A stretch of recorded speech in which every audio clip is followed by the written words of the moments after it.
बिहारी लाल की जय।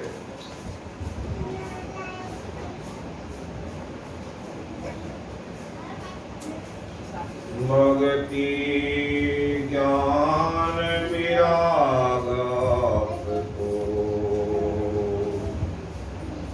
विवेको वर्धते महान माया मोह निरासक्तो वैष्णवे कृतं कथम्।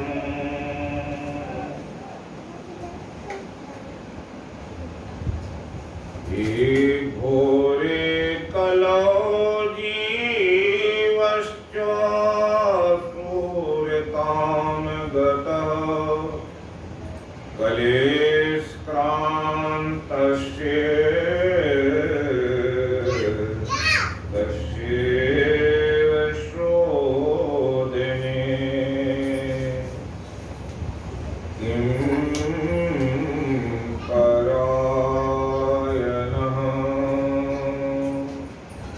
यत्र यत्र चतुर्वक्त्र श्रीमद्भागवतं भवेत्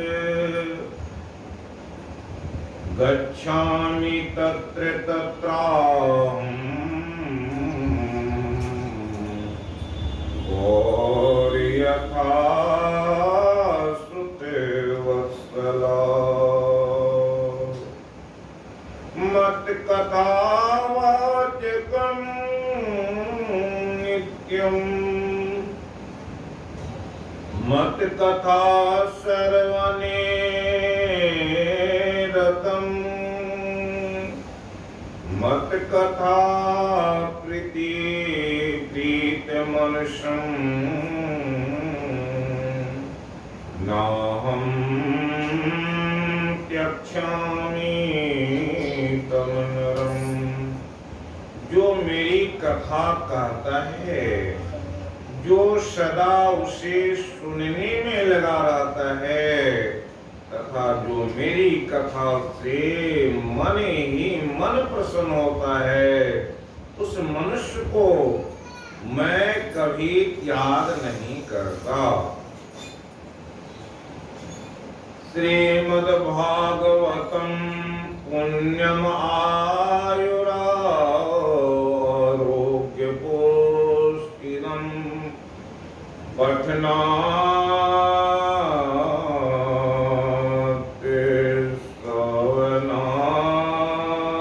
श्रवणाद् वापि सर्वपापैः प्रमुच्यते। यह पावन पुराण श्रीमद्भागवत आयु आरोग्य और पुष्टि को देने वाला है। इसका पाठ अथवा श्रवण करने से मनुष्य सर्व पापों से मुक्त हो जाता है। कल से ही हम लोग बहुत सी बातों को सुनते आ रहे हैं। अब कल के अनुसार कल हम लोगों ने देवहूति और करदम जी के बारे में सुना और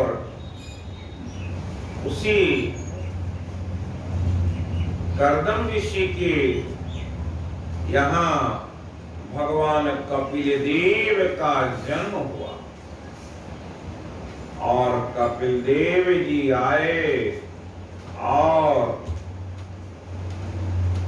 कपिल देव जी के जन्म से देवहूति को बड़ी खुशी हुई। क्यों? कि भगवान का जन्म हो गया है, वो भी 9 पुत्री के बाद 10वें में भगवान कपिल देव का जन्म हुआ है। और भगवान कपिल देव के बारे में माता देवहूति को पहले भी मालूम था कि पुत्र होगा जो तुम्हारा उद्धार करेगा। देवहूति ने सोचा कि ऋषियों ने मुझसे कहा था कि बालक माता का उद्धार करने के लिए आया है, तो मैं कपिल भगवान से प्रश्न पूछूं जिसका वे अवश्य उत्तर देंगे। देवहूति ने कपिल भगवान के पास आकर उनसे कहा, यदि आपकी अनुमति हो तो मैं आपसे प्रश्न पूछना चाहती हूँ। कपिल ने कहा, माता संकोच मत करो, तुम जो कुछ भी पूछना चाहती हो पूछो। माता देवहूति ने आरंभ से ही शरणागति स्वीकार कर ली थी। बिना ईश्वर का आसरा लिए जीव का उद्धार नहीं हो सकता। गीता में अर्जुन ने भी पहले शरणागति स्वीकार की थी और भगवान ने कहा था, शिष्येति अहं साधिमाम त्वाम प्रपन्नम। देवहूति ने पूछा, जगत में सच्चा सुख कहाँ है? जगत में सच्चा आनंद कहाँ है? नित्य आनंद कहाँ है जिसका नाश न हो सके? ऐसा आनंद बताओ। देवहूति कहती है, इन चोर सी इंद्रियों से मैं उकता गई हूँ। मुझे बताओ कि जगत में सच्चा सुख, सच्चा आनंद कहाँ है और उसे पाने का साधन कौन सा है? कपिल भगवान को आनंद हुआ। वे बोले, माता जी, किसी जड़ में आनंद नहीं रह सकता। आनंद तो आत्मा का स्वरूप है। अज्ञानवश जीव जड़ वस्तु में आनंद ढूंढता है। जड़ वस्तु में आनंद नहीं रह सकता। संसार के विषय सुख तो देते हैं किंतु आनंद नहीं देते। जो तुम्हें सुख देगा वही तुम्हें दुख भी देगा, किंतु भगवान हमेशा आनंद ही देंगे। जगत के पदार्थों में आनंद नहीं है, उसका भास मात्र है। यह जगत दुख रूप है। गीता में भी भगवान ने कहा, अनित्यम सुखम लोकमिमं प्राप्य भजस्व मामें। भगवान कहते हैं, अर्जुन, क्षणभंगुर और सुख रहित इस जगत को और मनुष्य शरीर को प्राप्त करके तू मेरा ही भजन कर। आरंभ में जड़ वस्तु में सुख का अनुभव होता है, किंतु वह सुख विषय में ही है। विषय इंद्रिय संयोगात यत तत् अग्रे अमृतोपमं परिणामे विषम एव तत् सुखम राजसम अमृतम। विषयों और इंद्रियों के संयोग से जो सुख होता है वह आरंभ में तो अमृत जैसा लगता है, किंतु परिणाम की दृष्टि से तो वह विष समान ही है। इसी कारण से इस सुख को राजस कहा गया है। इंद्रियों को सुख से तृप्ति नहीं होती। बाहर के विषयों में न तो आनंद है न तो सुख है। आनंद बाहर नहीं अंदर है, आत्मा में है। आनंद अविनाशी अंतर्यामी का स्वरूप है। कपिल आगे कहते हैं, माता, यदि शरीर में आनंद होता तो इसमें से प्राणों से निकल जाने के बाद भी लोग उसे संजोग कर अपने पास रखते। विषय जड़ है, जड़ पदार्थ में आनंद रह नहीं सकता। चेतन के स्पर्श के कारण ही जड़ पदार्थ में आनंद सा प्रतीत होता है। दो शरीरों के स्पर्श से सुख नहीं मिलता, किंतु दो प्राणों के एक होने से आनंद का अनुभव होता है। यदि दो प्राणों के इकट्ठे होने पर सुख मिलता है तो जिसमें अनेक प्राण समाये हुए ऐसे परमात्मा के मिलन से कितना अधिक आनंद होगा। कपिल भगवान कहते हैं, माता जी, यदि विषयों में ही आनंद समाया हुआ है तो सभी को सदा एक समान आनंद मिलना चाहिए। तृप्त व्यक्ति के आगे यदि श्रीखंड भी रखा जाए तो उसे पसंद नहीं आएगा। बीमार व्यक्ति के सामने मालपुए रखे जाए तो भी वह नहीं खाएगा। अतः श्रीखंड में, मालपुओं में अर्थात विषयों में, जड़ पदार्थों में आनंद नहीं है। यदि श्रीखंड में आनंद समाया होता तो बीमार को भी उसे खाने से आनंद मिलना चाहिए था, किंतु उसे आनंद नहीं मिलता। इसलिए आनंद श्रीखंड में नहीं, इसी प्रकार सभी विषयों के बारे में भी समझना चाहिए। आनंद का विरोधी शब्द नहीं मिलेगा। आनंद यह ब्रह्म स्वरूप है, जीवात्मा भी आनंद रूप है। अज्ञान के कारण जीव आनंद को ढूंढने के लिए बाहर जाता। बाहर का आनंद लंबे समय तक टिक नहीं सकता। आत्मा के लिए कोई वास्तविक सुख दुख नहीं है। सुख दुख मन में ही होते हैं। सुख दुख मन का धर्म है। जन्म मरण शरीर का धर्म है। भूख और प्यास आत्मा के धर्म है। मन में सुख दुख दोनों पर आत्मा कल्पती है। मुझे दुख होता है, मन पर हुए सुख दुख का आरोप अज्ञान से आत्मा अपने पर करती है। आत्म स्वरूप में उपाधि के कारण सुख दुख का भास होता है। इस प्रकार जो है देवहूति और कपिल भगवान के बीच में संवाद हो रहा है। जितनी भी शास्त्र में बात कही जाती सारे संवाद शैली में है और एक दर्शन है। उस दर्शन को जो जानते हैं वही जानते हैं कि भक्ति क्या है, भक्ति के इससे क्या होती है।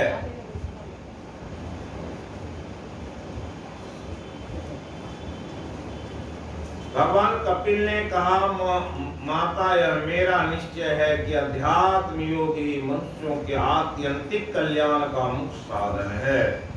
जहाँ दुख और सुख की सर्वथा निवृत्ति हो जाती है, साध्वी सब अंगों से संपन्न उस योग का मैंने पहले नारद आदि ऋषियों के सामने उनकी सुनने की इच्छा होने पर वर्णन किया था, वही अब मैं आपको सुनाता हूँ। इस जीव के बंधन और मोक्ष का कारण मन ही माना गया है। विषयों में आसक्त होने पर वह बंधन का हेतु होता है। परमात्मा में अनुरक्त होने पर वही मोक्ष का कारण बन जाता है। जिस समय यह मन में और मेरेपन के कारण होने वाले काम लोभ आदि विकारों से मुक्त एवं शुद्ध हो जाता, उसी समय वह सुख दुख से छूटकर सम अवस्था में आ जाता है। तदा पुरुषात्मानं केवलं प्रकृते परं निरंतर स्वयं ज्योतिर अनिमानं खंडितं ज्ञान वैराग्य युक्तेन भक्ति युक्तेन चात्मना परिपश्यते उदासीनं पद्धतिं चोजसम्। तब जीव अपने ज्ञान और वैराग भक्ति से युक्त हृदय से आत्मा को प्रकृति से परे एकमात्र भेद रहित स्वयं प्रकाश सूक्ष्म अखंड और उदासीन देखता है। तब प्रकृति को शक्तिहीन अनुभव करता है। योगियों के लिए भगवत प्राप्ति के निमित्त सर्वोत्तम हरि के प्रति की हुई भक्ति के समान और कोई मंगलमय मार्ग नहीं है। विवेकी जन संग या आसक्ति को ही आत्मा का अछेद्य बंधन मानते हैं, किंतु वही संग या आसक्ति जब संतों महापुरुषों के प्रति हो जाती है तो मोक्ष का खुला द्वार बन जाता है। जो लोग सहनशील दयालु समस्त देहधारियों के कारण हेतु किसी के प्रति भी शत्रु भाव न रखने वाले, शांत सरल स्वभाव और शत्रुओं का सम्मान करने वाले होते हैं। जो मुझ में अनन्य भाव से सुदृढ़ प्रेम करते हैं, मेरे लिए संपूर्ण कर्म अपने सगे संबंधियों को भी त्याग देते हैं। मेरे परायण रखकर मेरी पवित्र कथाओं का श्रवण कीर्तन करते हैं तथा मुझ में ही चित्त लगाए रहते हैं। उन भक्तों को संसार के तरह तरह के ताप कोई कष्ट नहीं पहुंचाते। सताम पर संगान मन वीर्य संविदो भवन्ति हत कर्ण रसायन कथा तज्जोस्नादात् पवर्गत्मनि सर्धारतिर्भक्तिरनुक्रमिष्यति भक्तया पुमाञ्जात विरागेन्द्रियाद् दृष्टिश्रुतान् जनानो चिन्तया चित्तस्य यतो ग्रहणे योगयुक्तो यतिष्यते ऋजुर्योगमार्गे।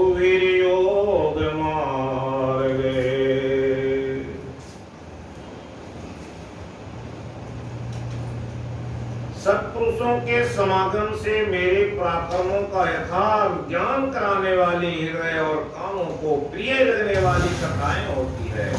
उनका सेवन करने से शीघ्र ही मोक्ष मार्ग में श्रद्धा प्रेम भक्ति का कर्मस्व विकास होगा। फिर मेरी दृष्टि सृष्टि आदि लीलाओं का चिंतन करने से प्राप्त हुई भक्ति के द्वारा लौकिक एवं पारलौकिक सुखों में वैराग हो जाने पर मनुष्य सावधानता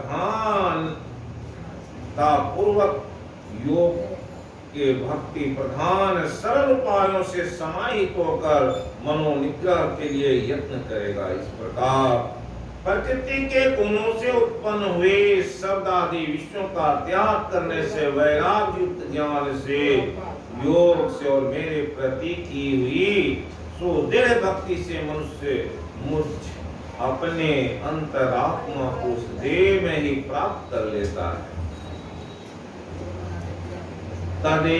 तदेत एतन्मे विजानी यथा मंद धीर रे सुखम बुद्धि दुरोधम योषा भवद अनुग्रहात्।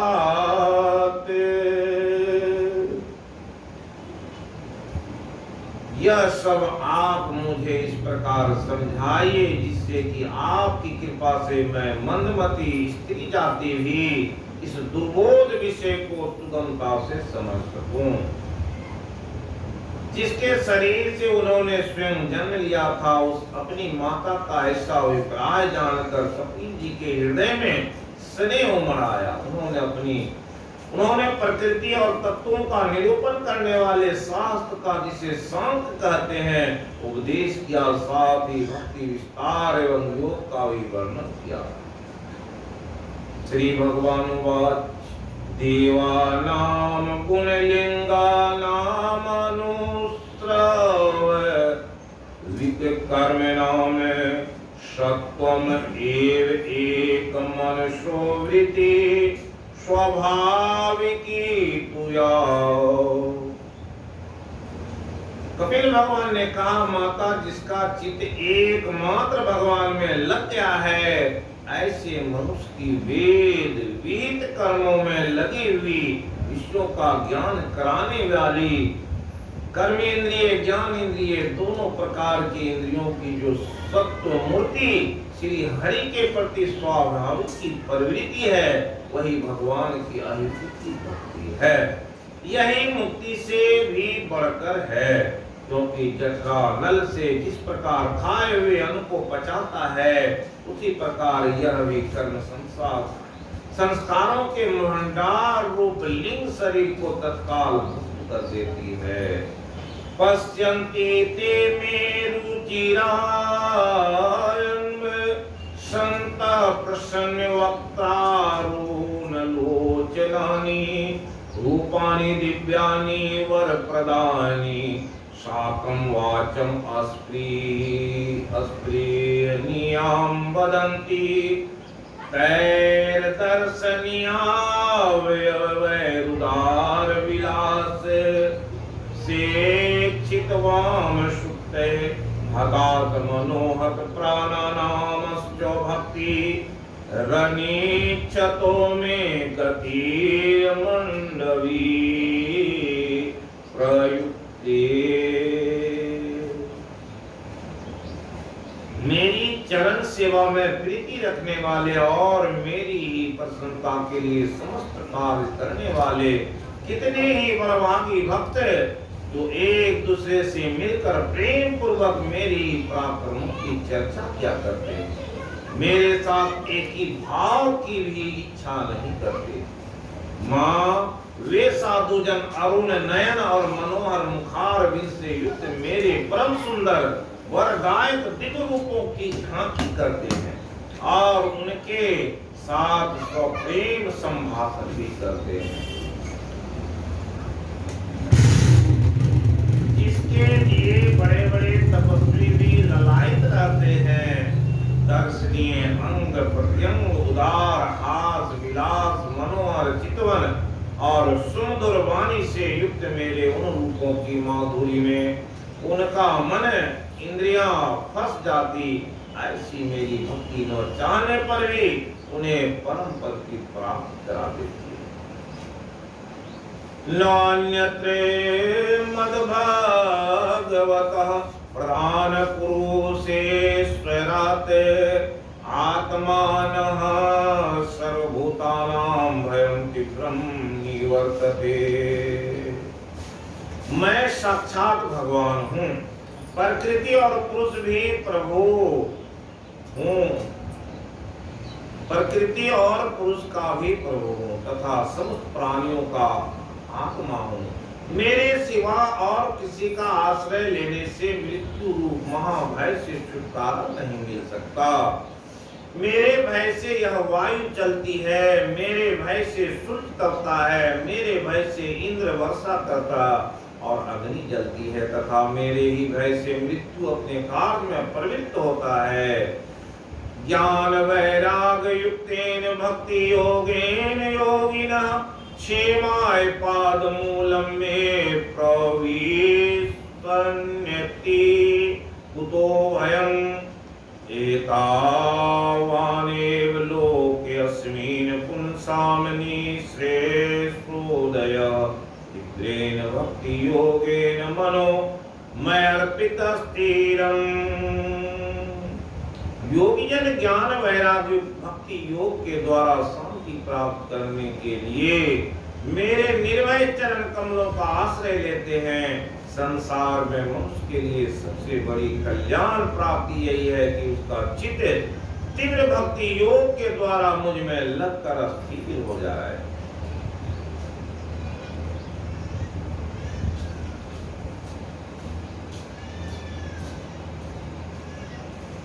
इस प्रकार आगे महादादी भिन्न तत्वों की उत्पत्ति का वर्णन कपिल भगवान करते हुए अपनी माता को समझाते हैं। फिर परमात्मा में प्रवेश शुद्ध और आपस में मिले हुए उन तत्वों से एक जड़ अंड उत्पन्न हुआ। उस अंड से इस विराट पुरुष की अभिव्यक्ति हुई। इस अंड का नाम विशेष है। इसी के अंतर्गत हरि स्वरूप भूत 14 भुवनों का विस्तार है। यह चारों ओर से क्रमशः एक दूसरे से 10 गुने जल अग्नि वायु आकाश अहंकार मन तक इन 6 आवरणों से घिरा हुआ है। इसके बाहर 7वां आवरण प्रकृति का है। कारण में जल में स्थित उस तेजो में अंड से उठकर उस विराट पुरुष ने पुनः उसमें प्रवेश किया। फिर उसमें कई प्रकार के छिद्र किए। सबसे पहले उसमें मुख प्रकट हुआ, उससे वाक इंद्रिय, उसके अनंतर वाक अधिष्ठाता अग्नि उत्पन्न हुआ, फिर नाक के छिद्र, इस प्रकार सारे अंगों का वर्णन करते हुए प्रकृति पुरुष के विवेक से मोक्ष प्राप्ति का वर्णन श्री भगवान कहते हैं। माता जी, जिस तरह जल में प्रतिबिंबित सूर्य के साथ जल के शीतलता, चंचलता आदि गुणों का संबंध नहीं होता, उसी प्रकार प्रकृति के कार्य शरीर में स्थित रहने पर भी आत्मा वास्तव में उसके सुख दुख आदि धर्मों से लिप्त नहीं होता, क्योंकि वह स्वभाव से निर्विकार, करता और निर्गुण है। किंतु जब वही प्रकृति गुणों से अपना संबंध स्थापित कर लेता, तब अहंकार से मोहित होकर मैं करता हूँ ऐसा मानने लगता। उस अभिमान के कारण वह देह के संसर्ग से किए हुए पुण्य पाप रूप कर्म के दोष से अपनी स्वाधीनता और शांति खो बैठता है। उत्तम, मध्यम और नीच योनि में उत्पन्न होकर संसार चक्र में घूमता रहता है। जिस प्रकार स्वप्न में भय शोक आदि का कोई कारण न होने पर भी स्वप्न के पदार्थों में आस्था हो जाने के कारण दुख उठाना पड़ता, उसी प्रकार भय शोक अहम मम एवं जन्म मरणादि रूप संसार की कोई सत्ता न होने पर भी अविद्या बस विषयों का चिंतन करते रहने से जीव का संसार चक्र कभी निवृत्त नहीं होता। इसलिए बुद्धिमान मनुष्य को उचित है कि और सन्मार्ग विषयों के चिंतन में फंसे हुए चित्त को तीव्र भक्ति योग और वैराग्य के द्वारा धीरे धीरे अपने बस में लावे। यम आदि योग साधनों के द्वारा श्रद्धा पूर्वक अभ्यास चित्त को बारंबार एकाग्र करते हुए मुझ में सच्चा भाव रखने, मेरी कथा श्रवण करने, समस्त प्राणियों के में समभाव रखने, किसी से वैर न करने, आसक्ति के त्याग, ब्रह्मचर्य, मौन व्रत और बलिष्ठ स्वधर्म से जिसे ऐसी स्थिति प्राप्त हो गई है, प्रारब्ध के अनुसार जो कुछ मिल जाता उसी में संतुष्ट आता, परिमित भोजन करता, सदा एकांत में रहता, शांत स्वभाव है, सबका मित्र, दयालु और धैर्यवान है, प्रकृति और पुरुष के वास्तविक स्वरूप के अनुभव से प्राप्त हुए तत्व ज्ञान के कारण स्त्री पुत्र आदि संबंधियों के सहित इस देह में मैं मेरेपन का मिथ्या भी निवेश नहीं करना, बुद्धि की जागृत आदि अवस्था में भी अलग हो गया है। परमात्मा के सिवा कोई वस्तु नहीं देखता, वह आत्मदर्शी मुनि नेत्रों से सूर्य को देखने की भांति अपने शुद्ध अंतःकरण द्वारा परमात्मा का साक्षात्कार कर उस अद्वितीय ब्रह्म पद को प्राप्त हो जाता है। इस प्रकार आगे माता को भगवान कपिल कहते हैं, माता मैं तुम्हें स्वबीज ध्येय स्वरूप के अवलंब से युक्त योग का लक्षण बताता हूँ, जिसमें अष्टांग योग के बारे में बताए। शुचौ देशे प्रतिष्ठाप विजितासनासनं तस्मिन् स्वस्ति समासीन ऋजुकाय संव्यसेत। पहले आसन को जीते, फिर प्राणायाम के अभ्यास के लिए पवित्र देश में उस मृग चर्म आदि से युक्त आसन बिछावे, उस पर शरीर को सीधा और स्थिर रखते हुए सुखपूर्वक बैठकर अभ्यास करे। अभ्यास में पूरा कुंभक और रेचक कर्म से अथवा इसके विपरीत रेचक कुंभक और पूरक करके प्राण के मार्ग का शोधन करे, जिससे चित्त स्थिर और निश्चल हो जाए। जिस प्रकार वायु और अग्नि से तपाया हुआ सोना अपने मल को त्याग देता है, उसी प्रकार जो योगी प्राण वायु को जीत लेता है उसका मन बहुत शीघ्र शुद्ध हो जाता है। अतः योगी को उचित है कि प्राणायाम से बात पितादि जनित दोषों को, धारणा से पापों को, प्रत्याहार से विषयों के संबंध को, ध्यान से भगवत विमुख करने वाले राग द्वेष आदि दुर्गुण को दूर करे। जब योग अभ्यास करते करते चित्त निर्मल और एकाग्र हो जाए, तब नासिका के अग्रभाग में पुष्टि जमा कर, दृष्टि जमा कर इसी प्रकार भगवान की मूर्ति का ध्यान करे। संपूर्ण लोकों के आश्रय स्थान भगवान के उदर देश में स्थित नाभि सरोवर का ध्यान करे। इसी में से ब्रह्मा का आधारभूत सर्वलोक में कमल प्रकट हुआ है। फिर प्रभु के श्रेष्ठ मरकत मणि सदृश दोनों स्तनों का चिंतन करे, जो वक्ष स्थल पर पड़े हुए शुभ्र हीरों की किरणों से गौर वर्ण जहां पड़े। समस्त लोकपालों के आश्रय भूता भगवान की चारों भुजाओं का ध्यान करे, जिसमें धारण किए हुए कंकणादि आभूषण समुद्र मंथन के समय मंदराचल की रगड़ से और भी उजले हो गए हैं। इसी प्रकार उसके तेज को सहन नहीं किया जा सकता। उस सहस्त्रधारों वाले सुदर्शन चक्र का तथा उसके कर कमलों में राजहंस के समान विराजमान सबका चिंतन करे। भक्तों पर कृपा करने के लिए ही यहाँ साकार रूप धारण करने वाले श्री हरि मुक्त कमल का ध्यान करे, जो सुगढ़ नासिका से सुशोभित है। झिलमिलाते हुए मकराकृत कुंडलों के मिलने से अतिशय प्रकाशमान स्वच्छ कपोलों के कारण बड़ा ही मनोहर जान पड़ता है। इस प्रकार ध्यान के अभ्यास से साधक का श्री हरि में प्रेम हो जाता है, उसका हृदय भक्ति से द्रवित हो जाता है। शरीर में आनंद अतिरेक के कारण रोमांच होने लगता है।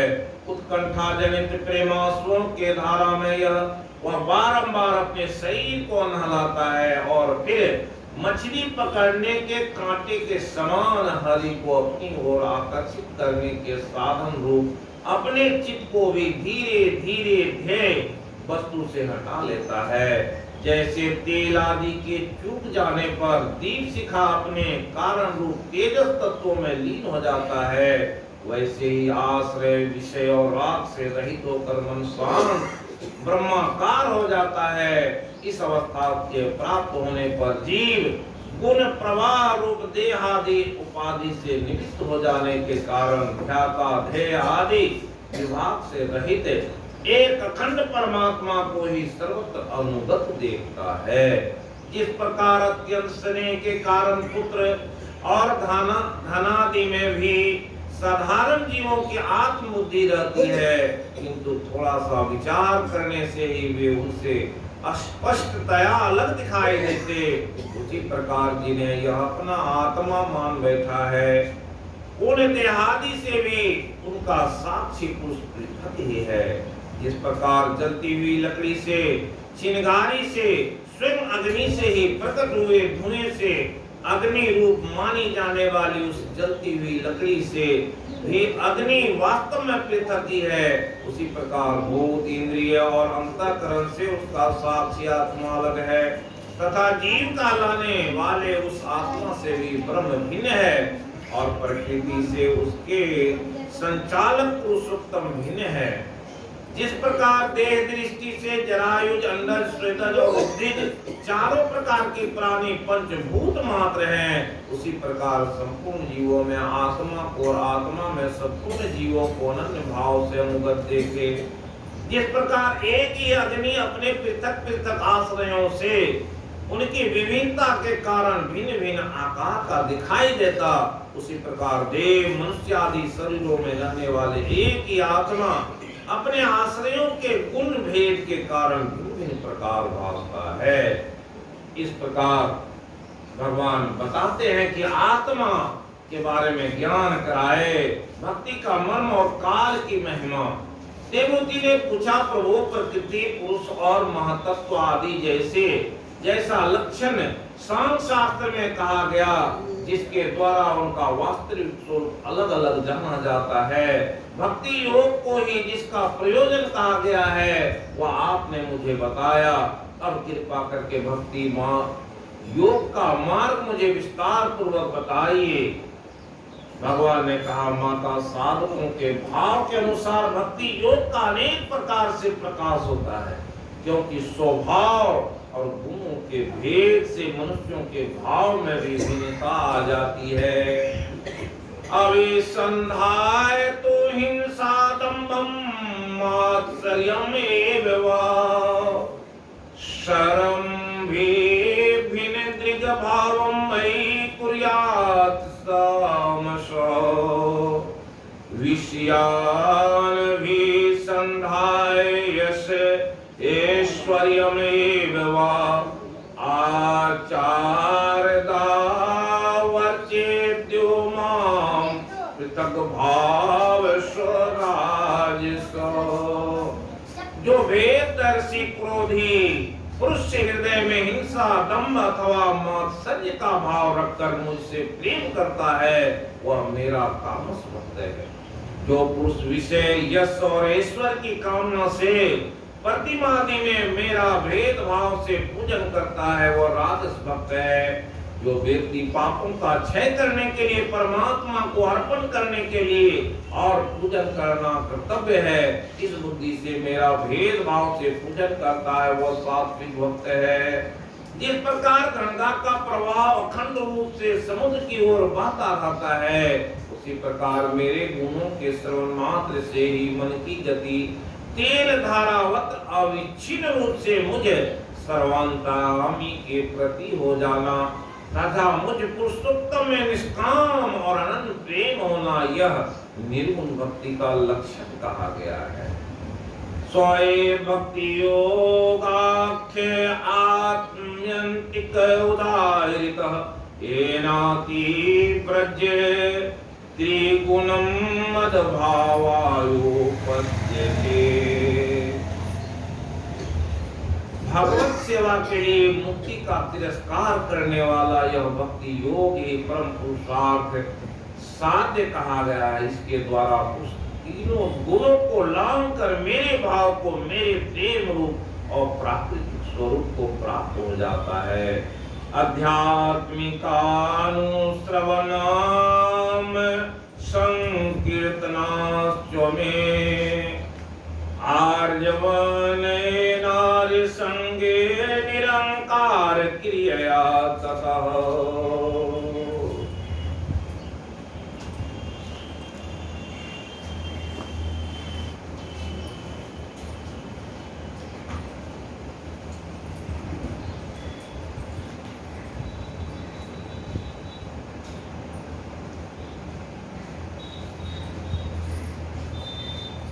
निष्काम भाव से सदा पूर्वक अपने नित्य नैमित्तिक कर्तव्यों का पालन कर नित्य प्रति हिंसा रहित उत्तम क्रिया योग का अनुष्ठान करने मेरी प्रतिमा का दर्शन स्पर्श पूजा स्तुति वंदना करते प्राणियों में मेरी भावना करने धैर्य और वैराग्य के अवलंबन के द्वारा महापुरुषों का मान दीनों पर दया और समान स्थिति वाले प्रति मित्रता का व्यवहार करने यम नियमों का पालन अध्यात्म शास्त्रों का श्रवण मेरे नामों का उच्च स्वर से कीर्तन करने से तथा मन की सरलता सत्पुरुषों के संग और अहंकार के त्याग से मेरे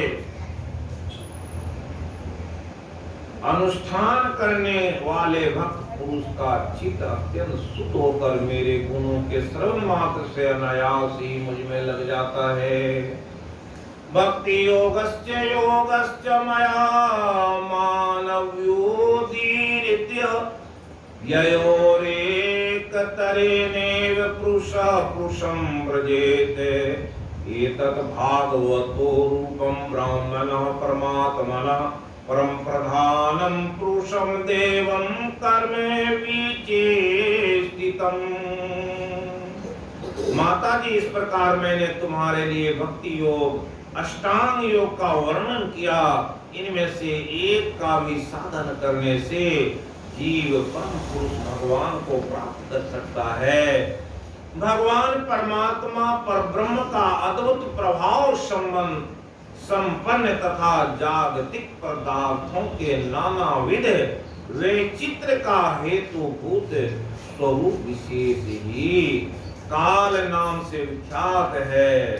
प्रकृति और पुरुष इसी के रूप में तथा इनसे यह पृथक भी नाना प्रकार के कर्मों का मूल और दृश्य भी यही है। इसी प्रकार महासत्व आदि अभिमानी भेद दर्शी प्राणियों को सदा भय लगा रहता है।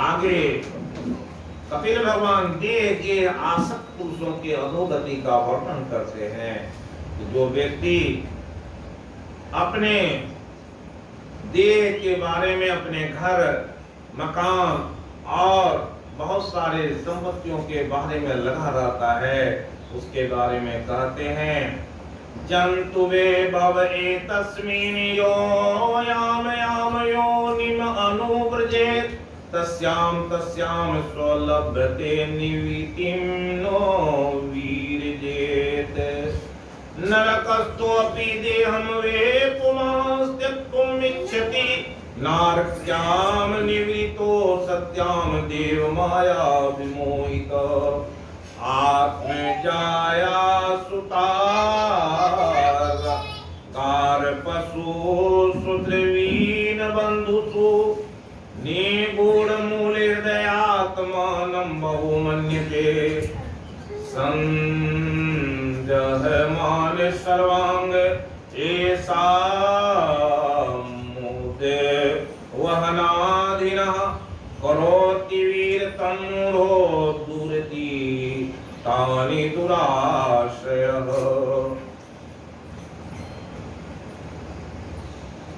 इसका कारण यही है कि मंदमती जीव अपने इस नाशवान शरीर उसके संबंधियों के घर खेत धन आदि को मोह बस नित्य मान लेता है। इस संसार में यह जीव जिस जिस योनि में जन्म लेता उसी उसी में आनंद मानने लगता है, उससे विरक्त नहीं होता। यह भगवान की माया से ऐसा मोहित हो रहा है कि कर्म बस नार की योनियों में जन्म लेने पर भी वहां के विष्टा आदि भोगों में ही सुख मानने के कारण उसे भी छोड़ना नहीं चाहता। यह मूर्ख अपने शरीर स्त्री पुत्र गृह पशु धन और बंधु बांधवों में अत्यंत आसक्त होकर के उनके संबंध में नाना प्रकार के मनोरथ करता हुआ अपने को बड़ा भाग्यशाली समझता है। इनके पालन पोषण की चिंता से इसके संपूर्ण अंग जलते रहते हैं, तथापि दुर्वासनाओं से दूषित हृदय होने के कारण यह मूढ़ निरंतर इन्हीं के लिए तरह तरह के पाप करता रहता है। इस प्रकार अपने पालन पोषण में असमर्थ देखकर वे स्त्री पुत्र आदि इसका पहले के समान आदर नहीं करते, जैसे कृपण किसान बूढ़े बैल की उपेक्षा कर देते हैं। फिर भी इसे वैराग नहीं होता। जिन्हें अब उसने स्वयं पाला था वे ही उसका पालन करते हैं। वृद्धावस्था के कारण इसका रूप बिगड़ जाता, शरीर रोगी हो जाता, अग्नि मंद पड़ जाती, भोजन और पुरुषार्थ दोनों ही कम हो जाते। वह मरणोन्मुख होकर घर में पड़ा रहता, कुत्ते की भांति स्त्री पुत्र आदि के अपमान पूर्वक दिए हुए टुकड़े खाकर जीवन निर्वाह करता है। मृत्यु का समय निकट आने पर वायु के उत्क्रमण से इसकी पुतलियों चढ़ जाती, श्वास प्रश्वास की नलिकाएं कब से रुक जाती, खांसने और सांस लेने में भी इसे बड़ा कष्ट होता। कफ बढ़ जाने के कारण कंठ में घुंघराहट होने लगती। यह अपने शोकातुर बंधु बांधवों से घिरा हुआ पड़ा रहता है। मृत्यु पास के वशीभूत हो जाने से उसके बुलाने पर भी नहीं बोल सकता। इस प्रकार जो मूढ़ पुरुष इंद्रियों को न जीत कर निरंतर कुटुंब पोषण में लगा रहता, वह रोते हुए स्वजनों के बीच अत्यंत वेदना से अचेत होकर मृत्यु को प्राप्त होता है। इस प्रकार एक इसी में दृष्टांत है। कहा कि किस तरह से जो शरीर मिल जाता है उस शरीर में आसक्त रहता। एक बार इंद्र देखा कि सुअर को कीचड़ में पड़े हुए बड़ा आनंद आ रहा है और देखा बड़ा निर्भय होकर के विचरण कर रहा है। सोचा एक बार मृत्यु लोक में जाता हूँ, देखता हूँ कि आखिर सुअर को क्या सुख मिला हुआ है। कि वो इस तरह से मग्न रहता है। ब्रह्मा जी से बोले, मैं मृत्यु लोक में जाता हूँ और मृत्यु लोक में देखता हूँ कि क्या सुख सुअर को प्राप्त है। और स्वर्ग को छोड़ करके इंद्र आया, सुअर के शरीर में प्रवेश करता है और जा करके जैसे कीचड़ में बैठा, तो सूर्य के साथ जब बैठा तो बड़ा आनंद का अनुभव लगने लगा, बड़ा गर्मी का एक अनुभव होने लगा, बड़ा ही आनंद आने लगा।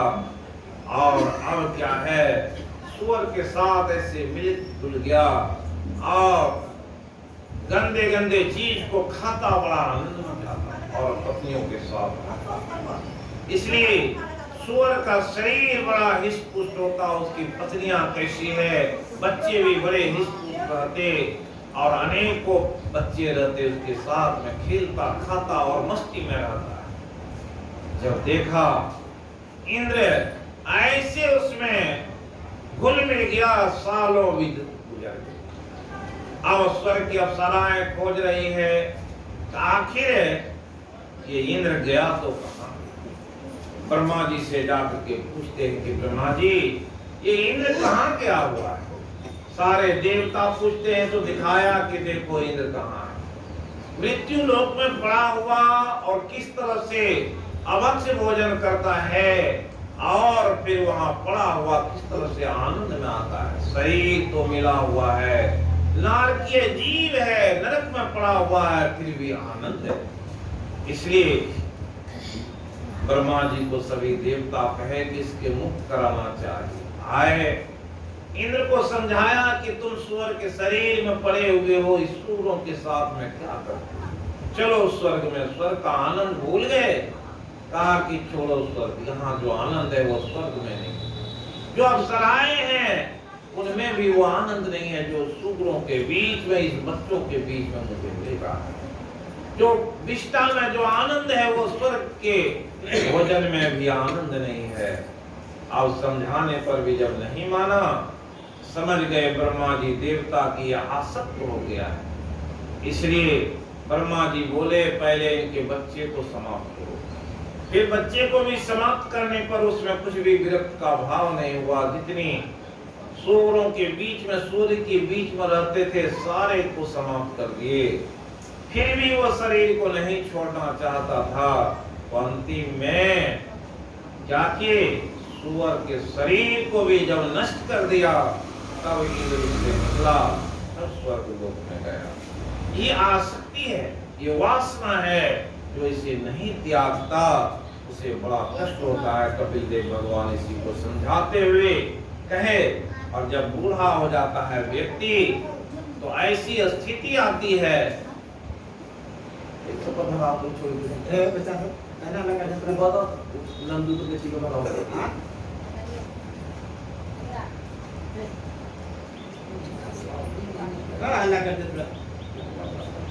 क्या होता है जब बूढ़ा व्यक्ति अपने पुत्र और देह के में आनंद मानता है, पड़ा हुआ रहता है। एक व्यक्ति बूढ़ा था और अब मरने ही वाला है। एक दिन उसके ऐसी स्थिति आती है कि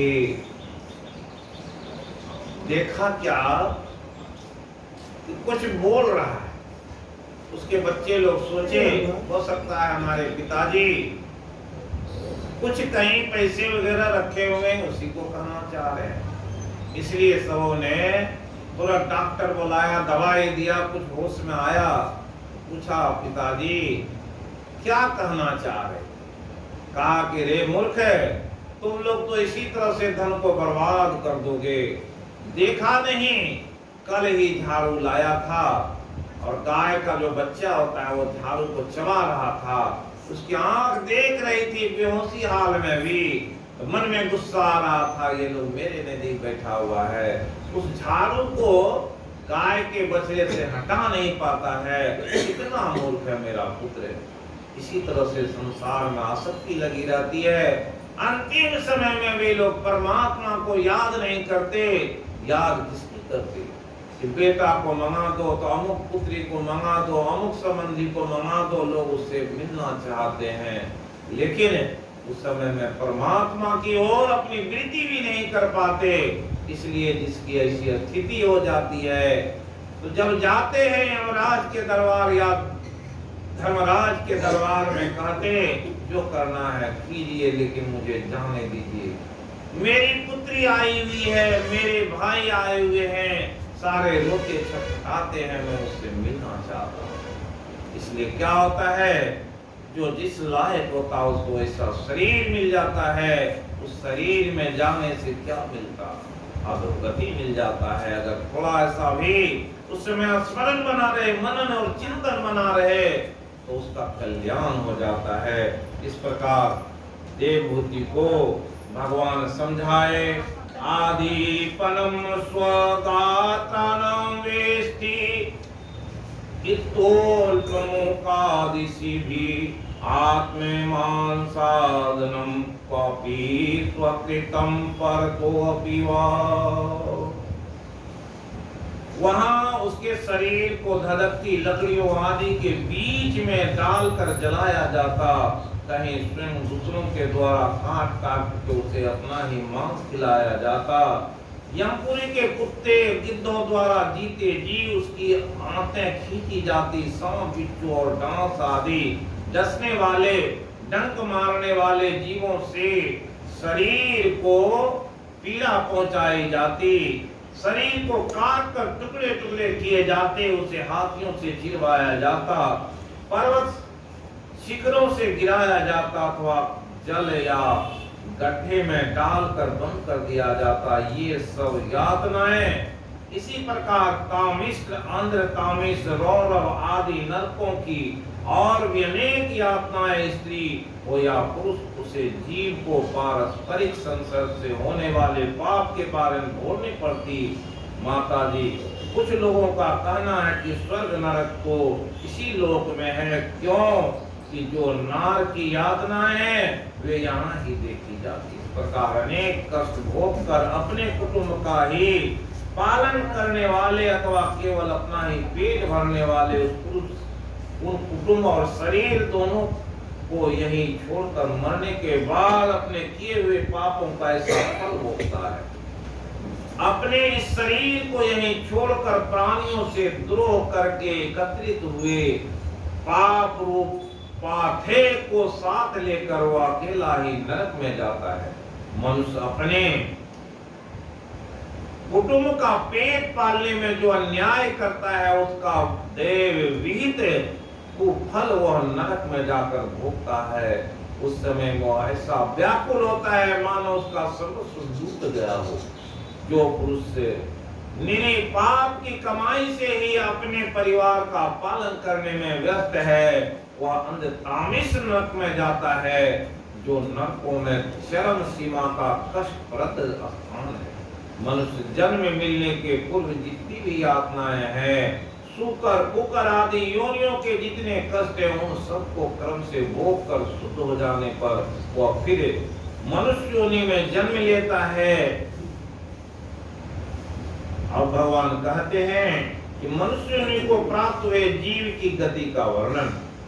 माता जी, जब जीव को मनुष्य के शरीर में जन्म लेता है, तो वह भगवान की प्रेरणा से अपने पूर्व कर्मानुसार देह प्राप्ति के लिए पुरुष के वीर्य कण के द्वारा स्त्री उदर में प्रवेश करता है।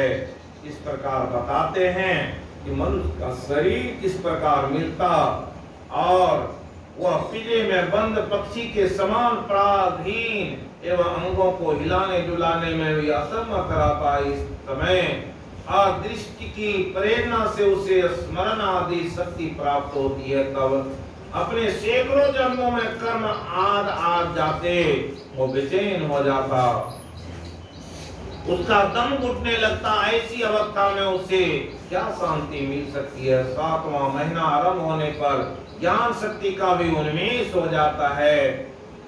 प्रसूति वायु से चलायमान रहने के कारण वह उसी उदर में उत्पन्न हुए विष्ठा के कीड़ों के समान एक स्थान पर नहीं रह सकता। सप्त धातु में स्थूल शरीर से बंधा हुआ वह देहा सूक्ष्मदर्शी जीव अत्यंत भयभीत होकर दीन वाणी से कृपा याचना करता हुआ हाथ जोड़कर उस प्रभु की स्तुति करता है जिसने उसे माता के गर्भ में डाला है। मैं बड़ा धम हूँ, भगवान ने मुझे जो इस प्रकार की गति दिखाई है वह मेरे योग्य ही है। वे अपनी शरण में आए हुए इस नश्वर जगत की रक्षा के लिए ही अनेक प्रकार के रूप धारण करते हैं, तो मैं भी भूतल पर विचरण करने वाले उन्हीं के निर्भय चरणारविंदों की शरण लेता हूँ। इस प्रकार स्तुति करता है। तब संसार में ये पशु पक्षी आदि अन्य जीव तो अपनी मूल बुद्धि के अनुसार अपने शरीर में होने वाले सुख दुख का ही अनुभव करते, किंतु मैं तो आपकी कृपा से सम दमादि साधन संपन्न शरीर से युक्त हुआ हूँ। अतः आपकी दिव्य विवेकवती बुद्धि से आप पुराण पुरुष को अपने शरीर के बाहर और भीतर अहंकार के आश्रयभूत आत्मा की भांति प्रत्यक्ष अनुभव करता हूँ। इस प्रकार स्तुति करते हैं। कपिल देव भगवान कहते हैं, एवं कृतमा तीर गर्भे दसमा सस्य स्तुवन्मुक्ति सद्य चिपत्यवाचिनं प्रसुप्ते स्तुति मारुतः तेन आवशिष्टे सहसा कृतवाक्य शिरः आतुरः विनिष्क्रामति कृच्छेन निरुच्छावासोहत स्मृतः। कपिल देव भगवान कहते हैं, माता हुआ 10 महीने का जीव गर्भ में ही जब इस प्रकार विवेक संपन्न होकर भगवान की स्तुति करता है, तब उसे अधोमुख बालक को प्रसव काल की वायु तत्काल बाहर आने के लिए धकेलती है।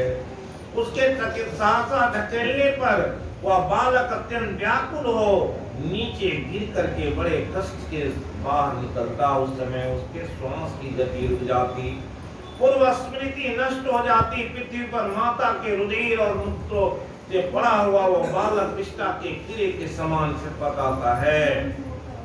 वह विपरीत गति को प्राप्त होकर बार बार जोर से रोता है। भूते पंचवीरावदे दे दे बुद्धो सत्कृत अहम में स्वाह करोति कुमतिर्मतिम। इस प्रकार बाल और प्रौढ़ावस्था के दुख भोग कर वह बालक विवास्था पहुंचता है। इस समय उसे यदि कोई इच्छित भोग नहीं प्राप्त होता तो ज्ञान बस उसका क्रोध उद्दीप्त होता, वह शोकाकुल हो जाता। देह के साथ ही साथ अभिमान क्रोध बढ़ जाने के कारण वह काम परवश जीव अपना ही नाश करने के लिए दूसरे कामी पुरुषों के साथ वैर भाव ठानता है। खोटी बुद्धि वाला वह ज्ञानी जीव पंचभूतों से रचे हुए इस देह में मिथ्या विवेश के कारण निरंतर मैं मेरेपन का अभिमान करने लगता है, जो शरीर से वृद्धावस्था आदि अनेक प्रकार के कष्ट ही देता। अविद्या और कर्म के सूत्र से बंधा रहने के कारण सदा इसके पीछे लगा रहता है। सत्यम शौचम दया मौनम बुद्धि श्रीर हिर्येता क्षमा शमोदमो भागश्चेयत् संगात्यति संगयः तेन शान्तेषु मूलेषु खण्डितात्मसो साधुषु संगम न कुर्यात् सो चेषु योषित क्रीडा मृगेषु यत्।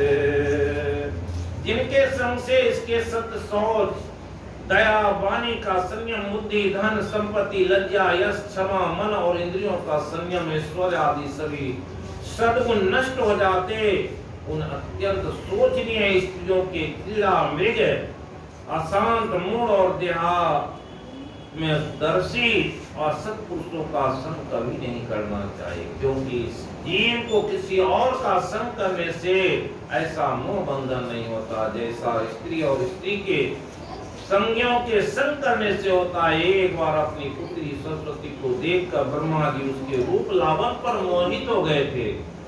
उसके मृगी रूप होकर भागने पर उनके पीछे निर्लजता पूर्वक मृग रूप होकर दौड़ने लगे।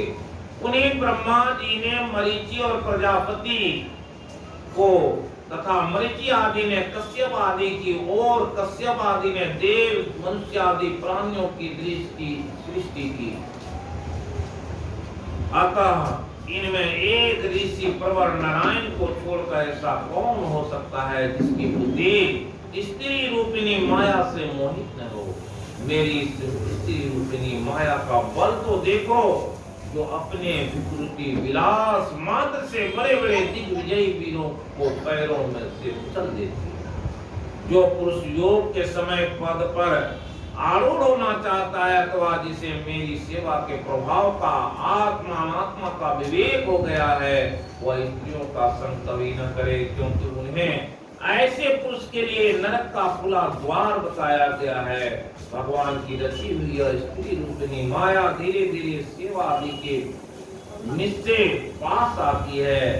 इसे तिनकों से ढके हुए कुएं के समान अपनी मृत्यु समझे।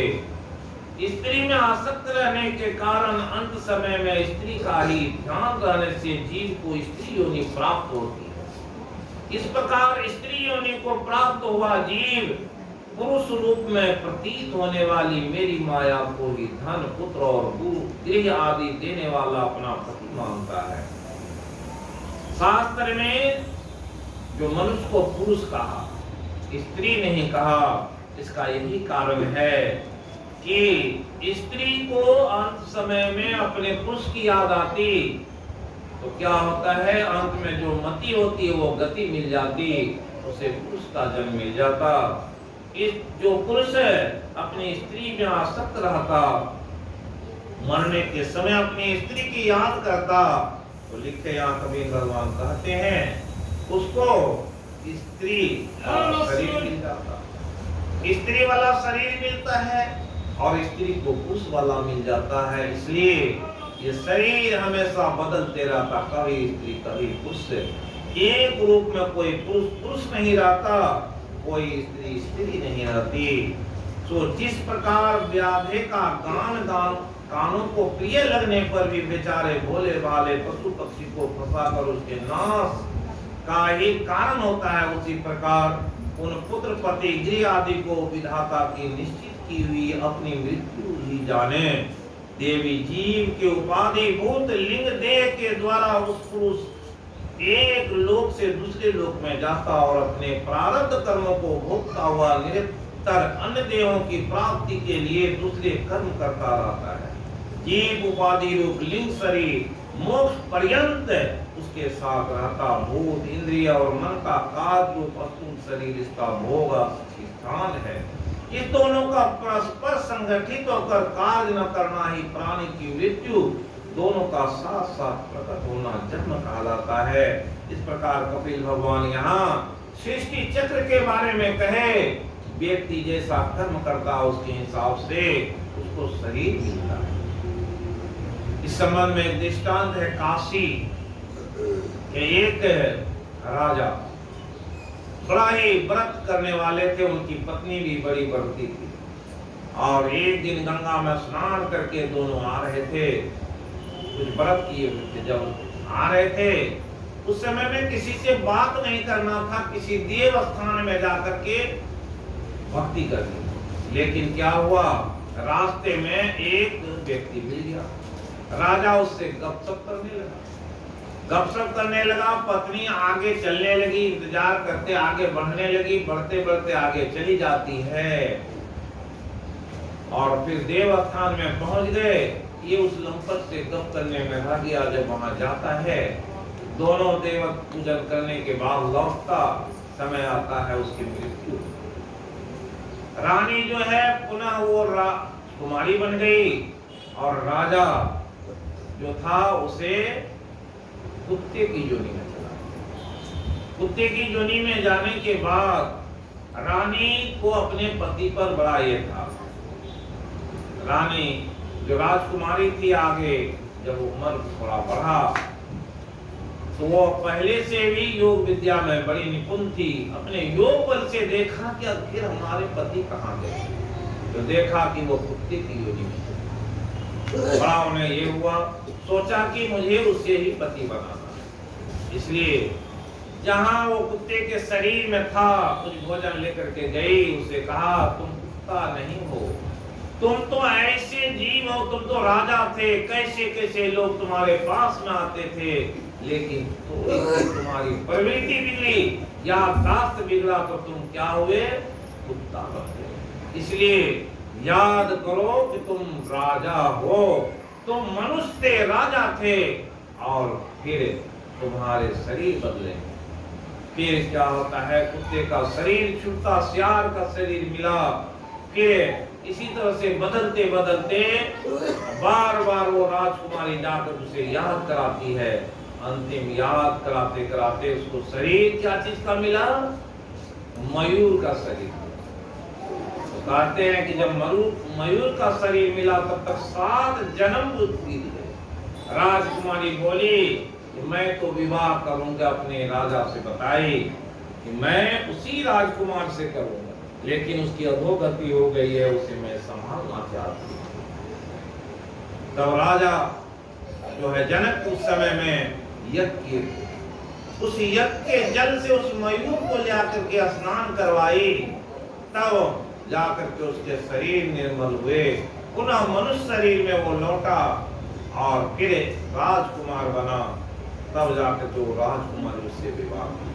रामचरितमानस में भी आया, गरुड़ संवाद में बोले, कागभूषुंडी जी कहते हैं, नाना जन्म कर्म पुनि नाना, किए योग जब तप मुख दाना, कवन जो निज जन्मे उनाई, मैं खगेश भ्रमी भ्रमी जन्माही।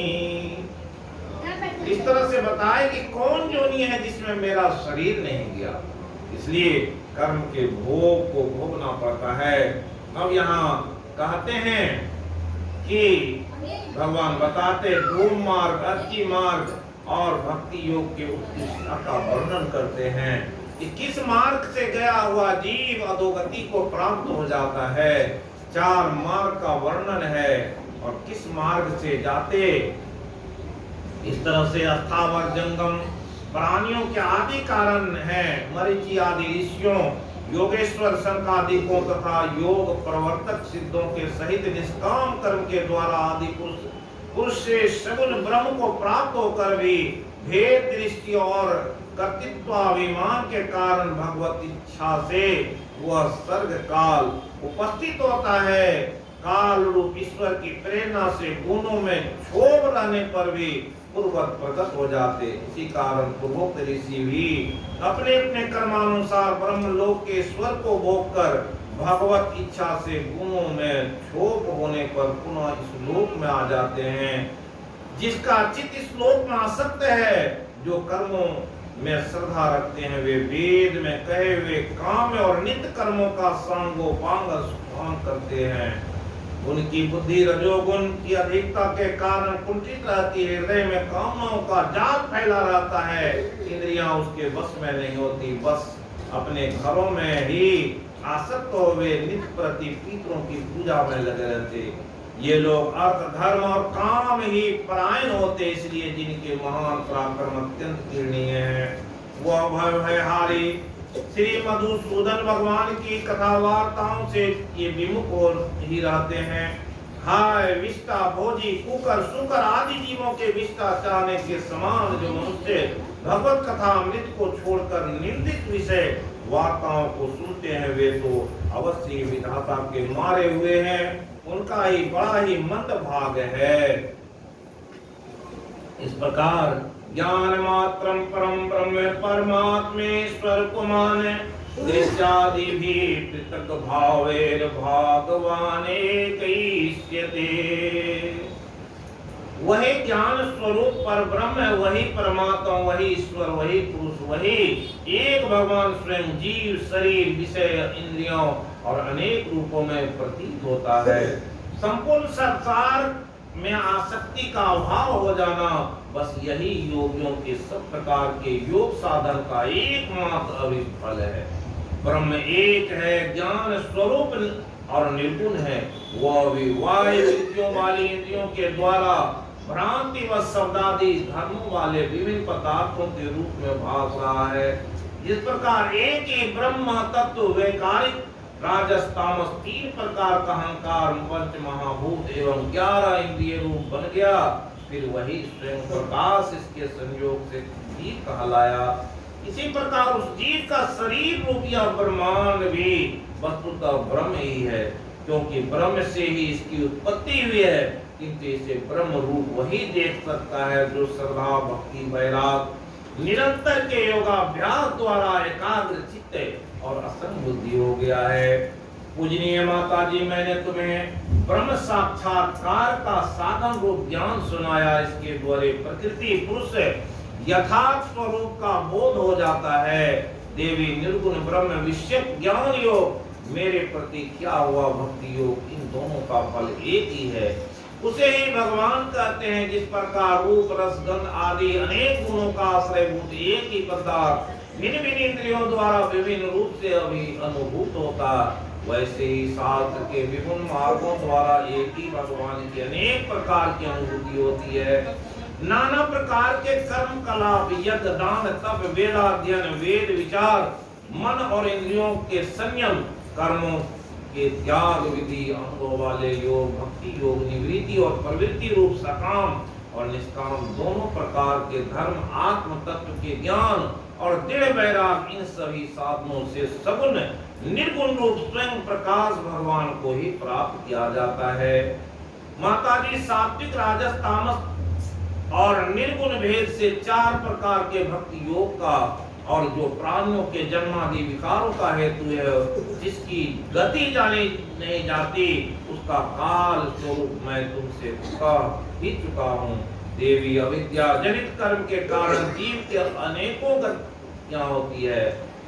उसमें जाने पर वह अपने स्वरूप को नहीं पहचान सकता। इस प्रकार आगे बताते हैं भगवान कि किस तरह से और देव बुद्धि को तत्व ज्ञान और मोक्ष प्राप्ति के बारे में बताते हैं।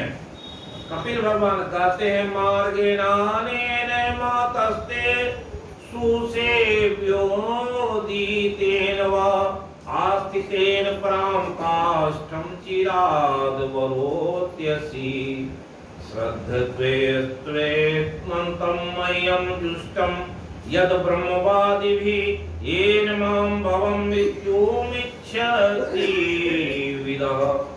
कपिल भगवान का माता, मैंने तुम्हें जो सुगम मार्ग बताया, इसका अवलंबन करने से तुम शीघ्र ही परम पद को प्राप्त कर लोगी। तुम मेरे इस मत में विश्वास करो। ब्रह्मवादी लोगों ने इसका सेवन किया, इसके द्वारा तुम मेरे जन्म मरण आदि स्वरूप को प्राप्त कर लोगी। जो लोग मेरे इस मत को नहीं जानते, वे जन्म मृत्यु के चक्र में पड़ते हैं। इस प्रकार अपने श्रेष्ठ आत्मज्ञान का उपदेश कर श्री कपिल देव जी अपनी ब्रह्माग्नि जन्म की अनुमति लेकर वहां से चले गए। तब देवहूति देवी सरस्वती के मुकुट सदृश अपने आश्रम में अपने पुत्र के उपदेश किए हुए योग साधन के द्वारा योगाभ्यास करती हुई समाधि में स्थित हो गई। त्रिकाल स्नान करने से उसकी घुंघराली अलके भूरी भूरी जटाओं में परिणत हो गई तथा चीर वस्त्रों से ढका हुआ शरीर उग्र तपस्या के कारण दुर्बल हो गया। उन्हें प्रजापति खत्म के तप और योग बल से प्राप्त अनुपम गारस्थ सुख को, जिनके लिए देवता भी तरसते थे, त्याग दिया। जिसमें दुग्ध फेन के समान स्वच्छ और सुकोमल सैया से युक्त हाथी दांत के पलंग स्वर्ण के पात सोने के सिंहासन और उन पर कोमल कोमल गद्दे बिछे हुए थे, उसका परित्याग किया। पति के वन गमन के अनंतर पुत्र का भी वियोग हो जाने से आत्मज्ञान संपन्न होकर ऐसी व्याकुल हो गई जैसे बछड़े के बिछुड़ जाने से उसे प्यार करने वाले गौ वत्स विदुर अपने पुत्र कपिल देव रूप भगवान हरि का ही चिंतन करते करते हुए कुछ ही दिनों में ऐसे ऐश्वर्य संपन्न घर से भी उपरत हो गई। फिर वे कपिल देव जी ने भगवान के जिस ध्यान करने योग्य प्रसन्न वदनार बिंद युक्त स्वरूप का वर्णन किया था, उसके एक एक यव तथा उस रूप को भी चिंतन करते हुए ज्ञान में तत्पर हो गई। इस प्रकार कहते हैं कि महायोगी भगवान कपिल देव जी भी माता की आज्ञा ले पिता के आश्रम से ईशान कोण की ओर चले गए। वह स्वयं समुद्र ने उनका पूजन करके उन्हें स्थान दिया। वे तीनों लोकों में शांति प्रदान करने वाले योग मार्ग का अवलंबन कर समाधि में स्थित हो गए। सिद्ध चारण गंधर्व मुनि अप्सरागण उनकी स्तुति करते हैं। सांख्याचार्य गण भी उनका सब प्रकार से स्तुति करते रहते हैं। निष्पाप विदुर जी, तुम्हारे पूछने पर मैंने यह भगवान कपिल देव और देवहूति का पवित्र संवाद सुनाया। ये संवाद हम लोगों ने जाना। कपिल देव भगवान का अवतार हुआ और उन्होंने सृष्टि में एक ऐसे ज्ञान को दिए जो ज्ञान कितना महत्वपूर्ण है। व्यक्ति इसे जानता है, सुनता है, सब कुछ करता है। इसमें इस अवतार में भगवान क्या किए? विवेक और वैराग की बात बताए कि एक विवेकी पुरुष किस प्रकार विवेक के कारण क्या किए? भगवान का दर्शन हुआ। स्वयं कर्दम ऋषि भी अपने गृहस्थ आश्रम को त्यागे। समय आया माता देवहूति अपने पुत्र से ज्ञान प्राप्त करके वैसे ऐश्वर्य युक्त अपने गृह को छोड़ दी। सोने चांदी के बर्तन में खाती, लेकिन उसका परित्याग कर तप की और मुक्त हो गई। और स्वयं कपिल देव भगवान क्या किए? वे भी माता से विदा लेकर के अपनी एक कुटी में जाकर विराजमान। जो लोग जाते हैं सागर स्नान के लिए, तो वहां पर क्या है? वहीं कपिल देव भगवान की वो कुटी है।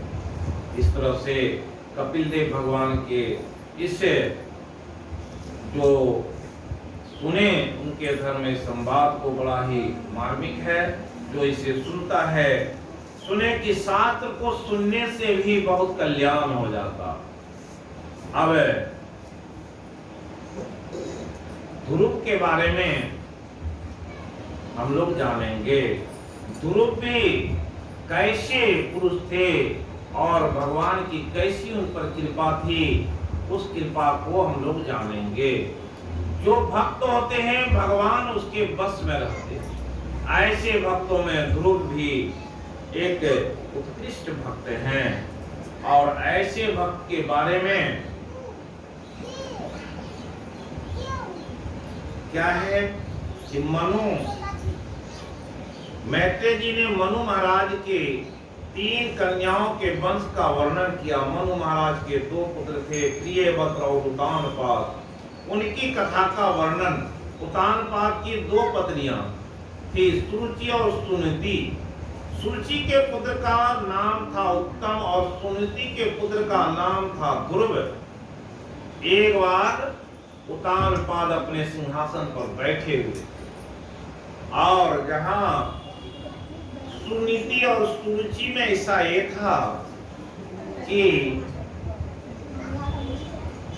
सुनीति बड़ी नीति संपन्न और इतनी नीति संपन्न कि वो हमेशा परहेज करती। उसके पुत्र ध्रुव और सुरुचि का पुत्र उत्तम। तो क्या होता है? वो देखने में सुनीति से भी अच्छी थी और उतानपाद पर कब्जा जमा के रखी। वो रानी थी और ये पटरानी थी, जिसके कारण क्या हुआ कि बच्चे तो भेद नहीं जानते। उत्तम अपने पिता की गोद में बैठा हुआ था। उसी समय में ध्रुव भी वहां पहुंचा।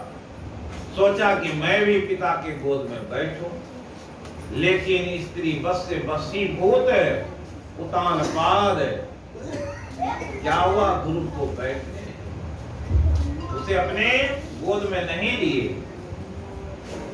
और क्योंकि सुरुचि भी वहीं खड़ी थी, जैसे वो गोद में बैठने के लिए हट करने लगा तो सुरुचि बोली कि रे, तुम्हें ये गोद अभी नसीब नहीं। अगर नसीब में लाना है तो मेरे कोख से जन्मना होगा। तब ये क्यों?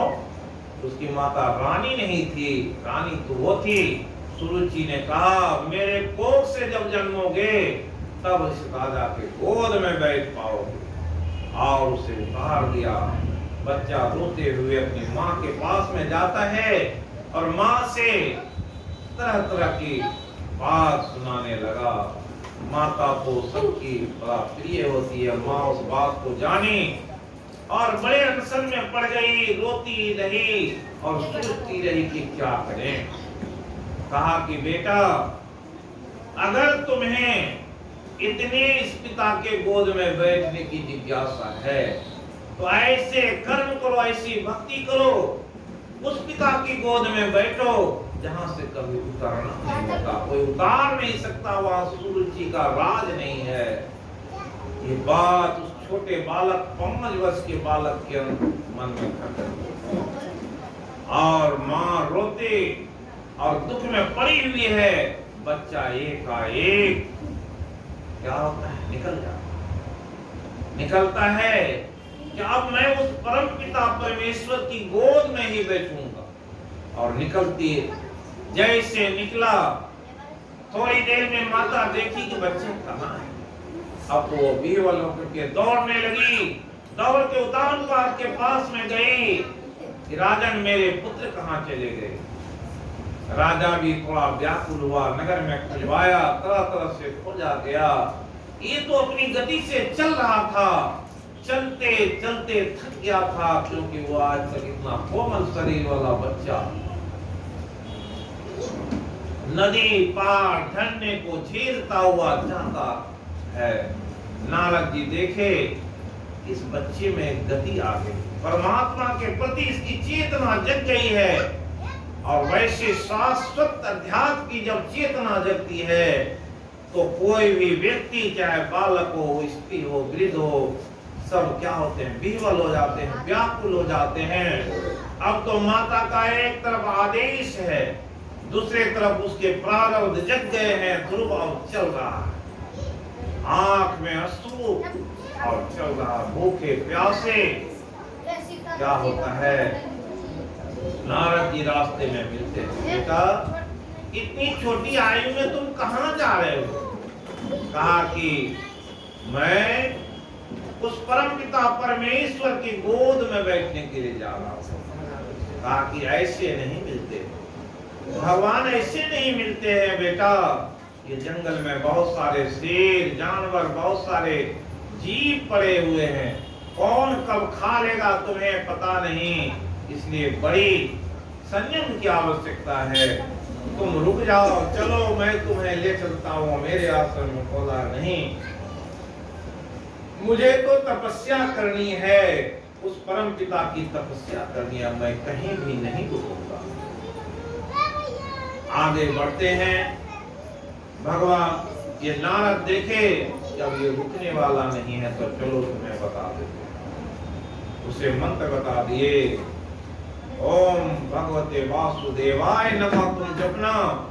वो भगवान प्रकट होंगे एक दिन, लेकिन इसमें बड़ी कठिनता से साधना करना पड़ेगा। भगवान तुरंत नहीं मिलते, उसके लिए कड़ी साधना की आवश्यकता है। और चाहोगे तो तुम अपने मन पर अगर निग्रह कर लिए और अपने आप को मिटा दोगे तो परमात्मा मिल जाएंगे। गुरु क्या करते हैं, जब उससे मंत्र की शिक्षा मिल गई, चले जाते हैं वृक्ष के नजदीक में बैठते। उधर भगवान शिव और पार्वती दोनों देखे ये छोटा बच्चा, और जहां बैठा हुआ है वहां तो बहुत सारे सिंह भालू जीव पड़े हुए, इसे खा लेगा। माता कहती है, शिव जी कहते हैं कि पार्वती देख रहे हो एक छोटा बच्चा किस तरह से इस जंगल में भटक रहा है, शेर खूंखार जीव जो है उसे खा जाएंगे, तुम उसकी रक्षा करो। माता पार्वती बोली कि मैं उससे पूर्व से ही उसके पीछे पड़ी, मैं उसकी रक्षा में लगी हुई हूँ, कोई जीव उसे छू नहीं सकता। और माता पार्वती उसके सेवा में लगी। माता लक्ष्मी आती है, उसके भोजन की व्यवस्था करने के लिए भोजन देना चाहती नहीं, कुछ भी नहीं चाहिए। ध्रुव बैठता है, उस मंत्र के जाप में लगा हुआ है और लक्ष्मी, सरस्वती और पार्वती सभी उसकी सेवा में रत है। माता देख रही है कि मेरा ये पुत्र कितना चिंतित है, परमात्मा के प्रति कितना। कैसा होता है कोई भक्त जब भक्ति के लिए चलते, परमात्मा उसके लिए तैयार रहते, परमात्मा के तरफ से सारी सुविधा उसके पास में रहती है। इसलिए कहा अनन्यास चिंतयन्तो माम ये जना पर्युपासते तेषां नित्याभियुक्तानां योगक्षेमं वहाम्यहम्। भगवान कहे ऐसे भक्त के लिए मैं हमेशा चिंतन में रहता हूँ। प्राप्त वस्तु की रक्षा, जो वस्तु उसके पास नहीं रहती उसकी देने के लिए मैं गुरु की भी वही गति। पहले 3 दिन का अभ्यास किया और कुछ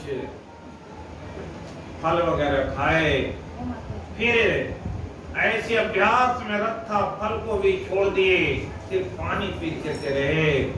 दूसरे महीने में 6 दिन का अभ्यास, 6 दिन तक ध्यान में बैठे रहते, उठते तो कुछ जल पीते। और फिर कहते हैं कि तीसरे महीने में वे 10 दिन का अभ्यास करते हैं।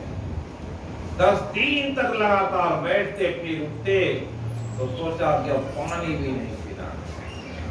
और चौथे महीने में पाक्षिक 15वें दिन, और इस तरह से 5वें महीने में उन्होंने क्या किया, अब खाना पीना क्या था, पानी भी नहीं, और तो सिर्फ श्वास के बल वो जिंदा। और 6ठे महीने में श्वास लेना भी बंद कर दिया, और बैठे तो बैठे ही रह गए। ऐसे बैठे कि प्रकृति उसके अधीन हो गई, उसके तप बल से पूरा संसार अब जो है तपा रहा है, और सारे देवता, संसार के लोग, सारी नदी पर प्रभाव पड़ गया। जब ध्रुव के ऐसे ये वे सारे देवता दौड़ के भगवान के पास में जाते हैं, प्रभु ऐसे भक्त को तुरंत दर्शन दीजिए, नहीं तो संसार के सभी के श्वास रुक जाए। भगवान कहते हैं अब ध्रुव को दर्शन हम क्या देंगे, उसको तो दर्शन करने के लिए मुझे जाना है। और भगवान आते हैं, कहते हैं बेटा ध्रुव बड़ी देर हो गई, मुझे आने पर बड़ी देर हो गई, मांगो तो क्या मांगो। भगवान कहते हैं ध्रुव की मुझे तो कुछ नहीं चाहिए, मुझे तो जो चाहिए, मैं इस परमपिता परमात्मा के गोद में बैठना चाहता हूँ, और मुझे कुछ नहीं चाहिए, मुझे तो सिर्फ भक्ति चाहिए, उसके अलावा कुछ नहीं चाहिए। फिर भगवान उसे सारी जो भी देना था उसे दिए, और जैसे वो अपने जगह से उठते हैं, भगवान कहे इसके साथ ही तुम्हें एक प्रारब्ध है जो भुगतना है। क्या है? तुमने पहले चिंतन किया पूर्व जन्म में कि राजा को बड़ा सुख है, वहां रानियां होती हैं, उसके आलीशान भवन होते हैं, वहां खाने पीने की सारी सामग्री रहती है। ऐसा तुम्हारा प्रारब्ध है, तुम राजकुमार बनने का सपना देखे थे, इसलिए तुम्हें अब नीति पूर्वक राज करना है, इसलिए वो प्रारब्ध तुम्हारा तैयार है। भक्ति का तो तुमने उत्कृष्ट भाव है वो प्राप्त कर लिया है, लेकिन जो तुम्हारे प्रारब्ध है उसे भोगने पर ध्रुव हिचकिचाता है, फिर भी भगवान के कहने के अनुसार उस राज के लिए तो जाना ही पड़ेगा। अब क्या है, ध्रुव सब वहां से चलते हैं। नारद जी संवाद उत्तानपाद को दिया कि आपका पुत्र जो है वो भक्ति के ऐसे चरम सीमा पर पहुंच गया, जिसे ऐसा वरदान भगवान से प्राप्त हुआ है, उसे भक्त हो गए। ध्रुव के समान कोई भक्त नहीं। कहते हैं एक खटवान हुए भगवान राम के वंशज, और भगवान वो कैसे थे? सिर्फ 3 घड़ी में अपने आप को समेट कर परमात्मा में समेटित हो।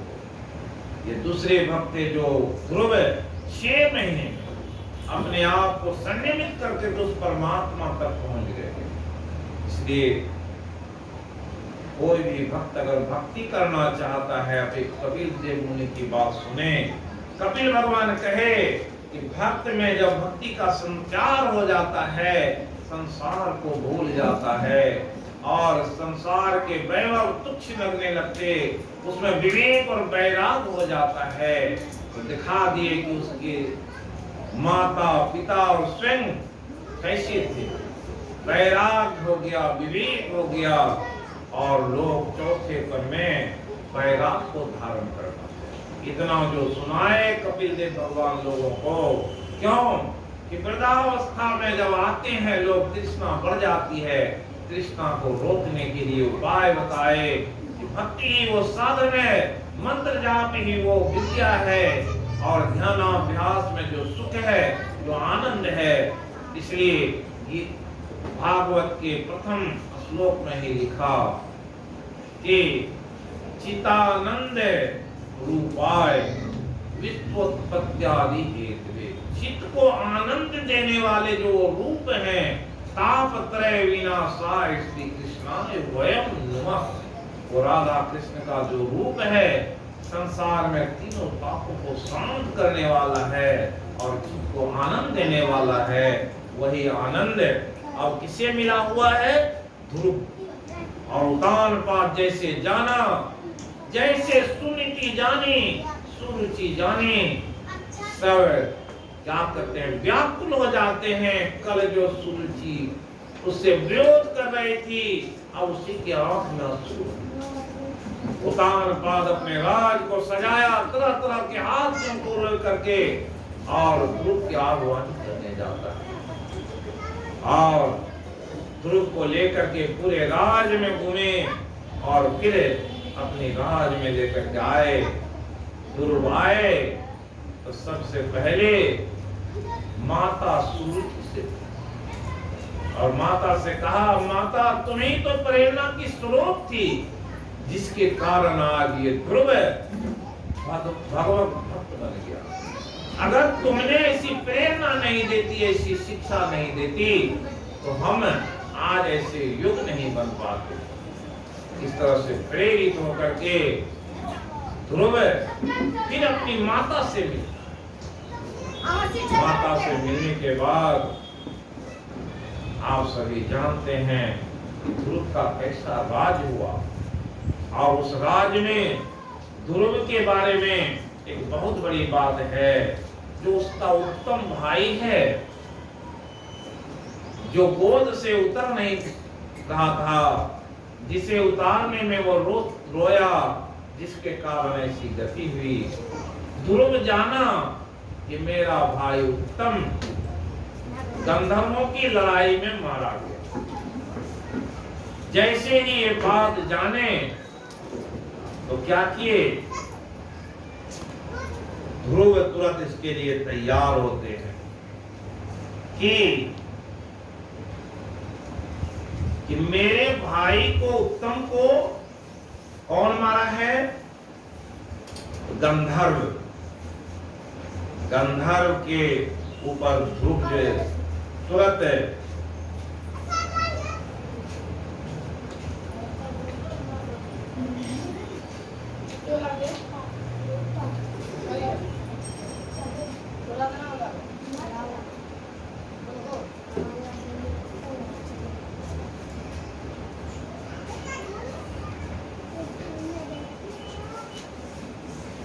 उनके प्रति जो स्नेह था वो उमड़ जाता है और उत्तम का मारा जाना ध्रुव यक्षों के साथ युद्ध है। ध्रुव ने प्रजापति शिशुमार की पुत्री भूमि के साथ विवाह किया। उससे उनके कल्प और वत्सर नाम के 2 पुत्र हुए। महाबली ध्रुव की दूसरी पुत्री वायु पुत्री प्रिया थी।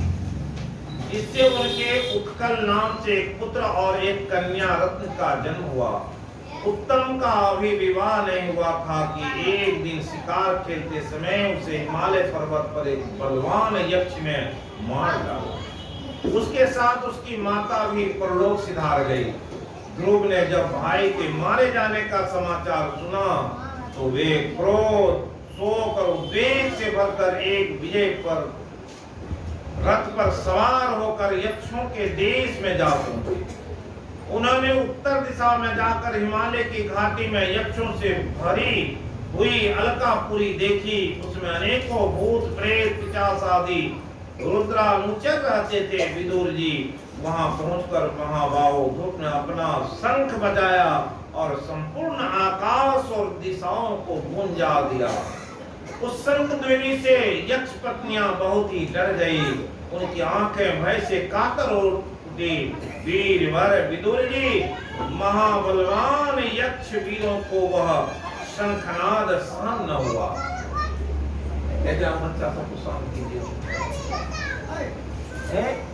इसलिए वे तरह तरह के अस्त्र शस्त्र लेकर नगर के बाहर निकल आए। ध्रुव पर टूट पड़े। महारथी ध्रुव प्रचंड धनुर्धर थे। उन्होंने एक ही साथ उनमें से प्रत्येक को 3-3 बाण मारे। अब देखिए जो इतने भक्त थे उसकी वीरता को देखिए कैसे वीर। उन सभी ने जब अपने अपने मस्तकों में 3-3 बाण लगे देखे तब उन्हें यह विश्वास हो गया कि हमारी हार अवश्य होगी। वे ध्रुव जी के इस अद्भुत पराक्रम की प्रशंसा करने लगे। फिर जैसे सर्प किसी के पैरों का आघात नहीं सहते उसी प्रकार ध्रुव इस प्रकार पराक्रम को न सहकर उन्होंने भी उनके बाणों के जवाब में एक ही साथ उनसे दूने 6 बाण छोड़े। यक्षों की संख्या 13 आयुध थी। कितना थी? 1,30,000 यक्ष एक और अकेला ध्रुव एक और है। सोचिए 6 बाण चला दिए। उन्होंने ध्रुव जी का बदला लेने के लिए अत्यंत कुपित होकर रथ और सारथी के सहित उन पर परेद, खड़ग, परास, त्रिशूल, फरसा, शक्ति, रिष्टि, भुसुंडी तथा चित्र विचित्र पंखदार बाणों की वर्षा। बताए 1,30,000 सैनिक इतने शस्त्र वर्षा। इस भीषण शस्त्र वर्षा से ध्रुव जी बिल्कुल ढक गए। तब लोगों को उनका दिखना वैसे ही बंद हो गया जैसे भारी वर्षा से पर्वत का। उस समय जो सिद्धगण आकाश में स्थित होकर यह दृश्य देख रहे थे वे सब हाय हाय करने लगे। आज यक्ष सेना रूप समुद्र में डूबकर यह मानव सूर्य अस्त हो गया। यक्ष लोग अपनी विजय की घोषणा करते हुए युद्ध क्षेत्र में सिंह की तरह गरजने लगे। इसी बीच में ध्रुव जी का रथ एकाएक वैसे ही प्रकट हो गया जैसे कुहरे में से सूर्य भगवान निकल आते हैं। ध्रुव जी ने अपने दिव्य धनुष की टंकार करके शत्रुओं के दिल दहला दिए। फिर प्रचंड बाणों की वर्षा करके उनके अस्त्र शस्त्रों को इस प्रकार छिन्न भिन्न कर दिया जैसे आंधी बादलों को तितर बितर कर देते हैं। उनके धनुष से छूटे हुए तीखे तीर यक्ष राक्षसों के कवचों को भेद कर इस प्रकार उनके शरीर में घुस गए जैसे इंद्र के छोड़े हुए ब्रज पर्वतों में प्रवेश कर गए। विदुर जी महाराज ध्रुव के बाणों के कटे हुए यक्षों के सुंदर कुंडल मंडित मस्तकों से, सुनहरी लाल वृक्ष के समान जंघों से, बले विभूषित बाहुओं से, हार भुजबंद मुकुट, बाहु मूल्य पगड़ियों से पटी हुई वीरों के मन को लुभाने वाली समर भूमि बड़ी शोभा पा रही थी। जो यक्ष किसी प्रकार जीवित बचे वे क्षत्रिय प्रवर ध्रुव जी के बाणों से प्राय अंग भंग छीन हो जाने के कारण युद्ध क्रीड़ा से सिंह से प्राप्त हुए गजराज के समान मैदान छोड़कर के भाग गए। एक क्षण में ही सारा आकाश मेघ माला से घिर गया।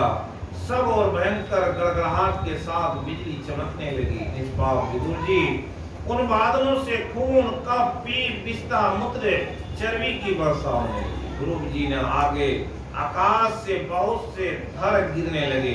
फिर आकाश में एक पर्वत दिखाई दिया। सभी दिशाओं से पत्थरों की वर्षा, गदा, परेड, तलवार, मूसल गिरने लगे। उन्होंने देखा कि बहुत से सर्प वज्र की तरह फुफकार मारते हुए रोजपुर नेत्र से आग की चिंगारियां उगलते आ रहे हैं। झुंड के झुंड मतवाले हाथी, सिंह, बाघ भी दौड़े चले आ रहे हैं। प्रलय काल के समान भयंकर समुद्र अपनी उताल तरंगों से पृथ्वी की तरफ और झूमता हुआ बड़ी भीषण गर्जना करने के साथ की ओर बढ़ रहा है। क्रूर स्वभाव असुरों ने अपनी आसुरी माया से ऐसे ही बहुत से कोप दिखाए जिनसे कायरों के मन कांप सकते थे। गुरु जी पर असुरों ने अपनी दुस्तर माया फैलाई। यह सुनकर वहां कुछ मुनियों ने आकर उनके लिए मंगल कामना की। मुनियों ने कहा, उतान पाद नंदन ध्रुव, शरणागत भय मंजन, सारंग पानी भगवान नारायण तुम्हारी शत्रुओं का संहार करे। भगवान को नाम ही ऐसा है जिसके सुनते कीर्तन करने मात्र से मनुष्य दुस्तर मृत्यु के मुख से अनायास ही बच जाता है। इस प्रकार जो है ध्रुव का युद्ध बड़ा भयंकर हुआ, सबको समाप्त कर रहे थे। उसी बीच में स्वयं मनु ध्रुव को युद्धबद्ध करने के लिए आए। स्वयं मनु आते हैं। बेटा ध्रुव देहादि के रूप में परिणत हुए पंचभूतों से स्त्री पुरुष का आविर्भाव होता है, फिर उसके पारस्परिक समागम से दूसरे स्त्री पुरुष उत्पन्न होते हैं। ध्रुव इस प्रकार भगवान की माया से सत्वादि गुणों में न्यूनाधिक भाव होने से कि जैसे भूतों द्वारा शरीरों की रचना होती है वैसे ही उनकी स्थिति प्रलय भी होती है। पुरुष श्रेष्ठ निर्गुण परमात्मा तो इनमें केवल निमित्त मात्र है। उसके आश्रय से यह कारणात्मक जगत उसी प्रकार भासता रहता है जैसे चुंबक के आश्रय से लोहा काल शक्ति के द्वारा कर्मशः सत्वादि गुणों के क्षोभ होने से लीला में भगवान की शक्ति भी सृष्टि आदि के रूप में विभक्त हो जाती है। अतः भगवान अकर्ता होकर भी जगत की रचना करते हैं। इस प्रकार ध्रुव वे काल स्वरूप अव्यय परमात्मा ही स्वयं अंतर रहित होकर भी जगत का अंत करने वाले हैं तथा अनादि सबके आदि करता हुए ही जीव से दूसरे जीव को उत्पन्न कर संसार की सृष्टि करते हैं। मृत्यु के द्वारा मारने वालों को भी मरवा कर उसका संहार करते हैं। काल भगवान संपूर्ण सृष्टि में समान रूप से अनुप्रविष्ट हैं। उनका न तो कोई मित्र पक्ष है न शत्रु पक्ष।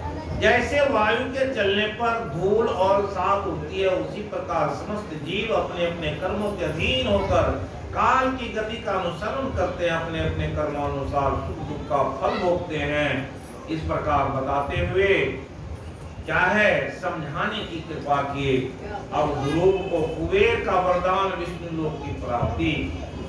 उसी समय में औषधि से रोग शांत किया जाता। उसी प्रकार मैंने तुम्हें कुछ उपदेश दिया, इस प्रकार विचार करके अपने क्रोध को शांत करो। क्रोध कल्याण का मार्ग बड़ा ही विरोधी है। भगवान तुम्हारा मंगल करे। क्रोध के वशीभूत हुए पुरुष से सभी लोगों को बड़ा भय होता है। इसलिए जो बुद्धिमान पुरुष ऐसा चाहता है कि मुझसे किसी भी प्राणी को भय न हो, मुझे भी किसी से भय न हो, उसे क्रोध के बस में कभी न होना चाहिए। तुमने जो यह समझ कर कि ये मेरे भाई को मारने वाले हैं, इतने यक्षों का संहार किया है, इससे तुम्हारे द्वारा भगवान शंकर के सखा कुबेर जी का बड़ा अपराध हुआ। इसलिए बेटा जब तक कि महापुरुषों का तेज हमारे कुल को आक्रांत नहीं कर लेता, इससे पहले ही विनम्र भाषण और विनय के द्वारा शीघ्र उन्हें प्रसन्न कर लो। और इस प्रकार कुबेर जी शुद्ध हृदय क्षत्रिय कुमार, तुमने अपने दादा के उपदेश से ऐसा मुस्तज्ज और बैर त्याग दिया, इससे मैं तुम्हारे ऊपर बहुत प्रसन्न हूँ। वास्तव में न तुमने यक्षों को मारा और न यक्षों ने तुम्हारे भाई को। समस्त जीवों की उत्पत्ति विनाश का कारण तो एकमात्र काल ही है। यह मैं तू आदि मिथ्या बुद्धि, तो जीव को ज्ञान व स्वप्न के समान शरीर आदि को ही आत्मा मानने से उत्पन्न होती है। इसी से मनुष्य को बंधन और दुख आदि विपरीत अवस्थाओं की प्राप्ति होती है। इस प्रकार भगवान समझाते हैं। और फिर यक्षराज कुबेर ने जब इस प्रकार वर मांगने के लिए आग्रह किया तो महाभागवत महामती ध्रुव ने उनसे यही मांगा कि मुझे श्री हरि अखंड स्मृति बनी रहे, जिससे मनुष्य सहज ही दुस्तर संसार सागर को पार कर जाता है। इलिविदा के पुत्र कुबेर जी ने बड़े प्रसन्न मन से उन्हें भगवत स्मृति प्रदान की। फिर उनके देखते ही देखते अंतर्धान हो गए। इसके पश्चात ध्रुव भी अपनी राजधानी को लौट आए। वहां रहते हुए उन्होंने बड़ी बड़ी दक्षिणा वाले यज्ञों के से भगवान यज्ञ पुरुष की आराधना की। भगवान ही द्रव्य क्रिया और देवता संबंधी समस्त कर्म और उसके फल हैं, तथा वे ही कर्म फल के दाता हैं। इस प्रकार ध्रुव ने अपने भाई को जो स्थिति देखी,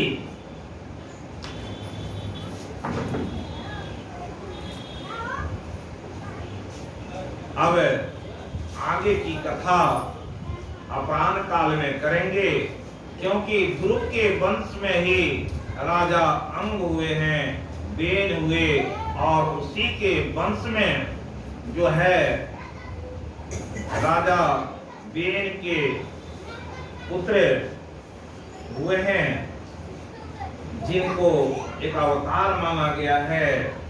और उस अवतार में हम लोग सुनेंगे कि किस प्रकार जो है महाराज पृथु का आविर्भाव हुआ। वो मां पृथु भगवान का अवतार भी इस पृथ्वी पर बड़ा भारी कर्म किया है, इसलिए यह अवतार नहीं है, अवतार हैं। ध्रुव के बाद पृथु, और पृथु के बाद जो और अवतार है उसकी कथा होगी। इस तरह से यह अवतार को सुनने से भगवान के प्रति एक स्नेह जगता है। भगवान इसमें भागवत में इसी अवतार के माध्यम से बहुत से धर्म के गूढ़ विषय को सुनाया गया, जिससे लोगों को लगता है कि परमात्मा भी जब संसार में आए तो उन्होंने कैसी लीला की, किस तरह से चरित्र को धारण किया, और किस तरह से फिर पुनः अपने आप को समेट करके संसार से चले गए।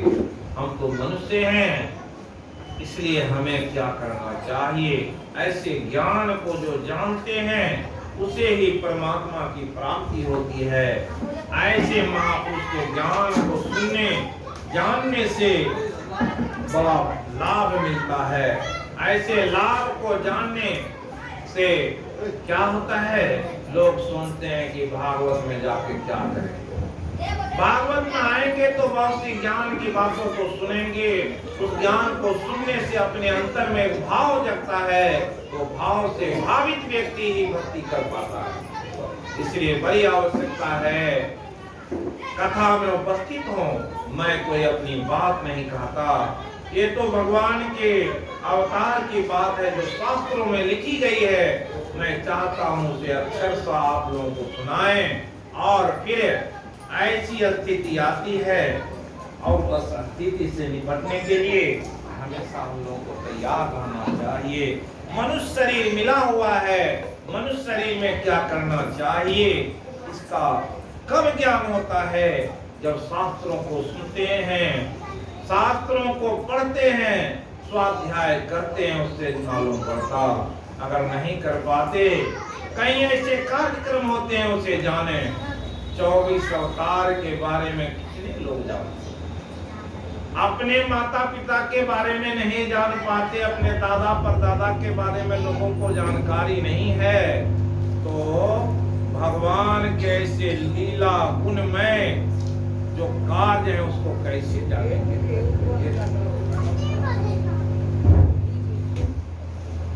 इस प्रकार अब अभी कथा को यहीं विश्राम देते हैं। पुनः प्राण काल में 3 बजे से 6 बजे तक कथा होगी। श्री सद्गुरु महाराज की जय।